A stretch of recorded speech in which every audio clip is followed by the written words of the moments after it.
Morning, so here I am in the sports hall. It's 7 o'clock in the morning because it's the only time it seems to be quiet these days, because when I'm sat up in my room on the balcony there, it's full of you lot screaming, running around, bouncing balls about and all sorts of stuff. And it's great, because it's just great to hear everybody back to reasonably kind of normal times, having PE lessons here in the sports hall, so mustn't grumble. And the other good thing then is that exams are back again. Okay, so as we can't set the sports hall up at the moment, I'm going to link to the video you probably saw back in the summer of how to behave in the sports hall. So have a look at this. One thing that has changed since we filmed in the summer is that now all watches aren't allowed in the exam hall, not just smartwatches, any watch. So you can't have a watch on in the exam. With exams coming up, normally I would come and do an assembly with you all and chat through everything, but of course the situation is that we can't easily do that anymore.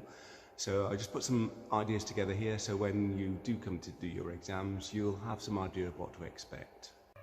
Now, for exams in the sports hall, most of you will kind of congregate in the foyer here outside the sports hall, and when you make your way into the sports hall, you come through these doors. That's when the exam starts. So as soon as you come through these doors, expect to be in total silence. You then will come into the hall and find your seat, basically. You'll be given a timetable with your seat number on. So exams in the sports hall. The sports hall then is laid out like a great big battleships grid, really. Although it starts at number 20 at the front and then goes 19, 18, 17, right down to about, I think, row 5. Okay, so you come into the sports hall in absolute silence, you find your seat and you sit down. If you have any questions, you sit in your seat and you put your hand up, and somebody, one of the invigilators or myself, will come around and answer your questions. So what do you need to bring to the exams with you? Well, a pencil case. And it has to be transparent. If you haven't got a transparent pencil case, don't worry, just get a plastic bag to put your things in for the duration. Now, come tooled up for your exam. Bring your calculator. If you're in doubt whether you have a calculator exam or not, always bring it. Right? If we don't need it, say it's a maths non-calculator exam, we can just put it down on the floor next to us. So the rule of thumb is always bring your calculator. Make sure you've got enough pens and pencils, rulers, protractors, all the stuff you may need for your exams. As far as food and drinks are concerned, you're not allowed food unless for medical reasons you need to. But you can bring in water, and it has to be in a transparent receptacle, right? So you have to be able to see through it. So it has to be just water and has to be transparent receptacle.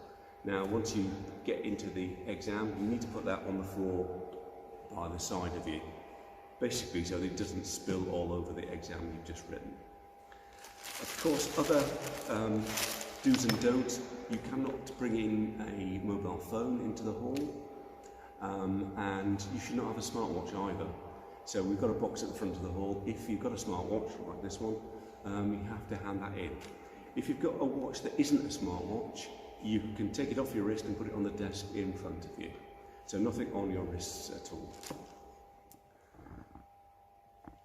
Now, during the recent GCSE and A-level assessments, we've been trialling using these big TV screens in the hall, and it's gone really, really well because we can put lots of information on there. You can't read this easily because it's backwards at the moment, but if I flip it round, then you can see we've got lots of useful information on there. We've also got a digital clock showing on there, as well as an analog clock. So that's about it, really. If you need to contact me, my room is up there on the balcony. Come and see me at any time, or email me at this exams address here if you have any questions to ask. Of course, for some of you, if you're using word processors or for other special considerations, you may not actually be in the sports hall. So I will email you about that, and we can talk through any of those kind of arrangements. So if you need to contact me, this is where I live, up on the sports hall balcony. I do work part-time, so those are the times I'm generally in school.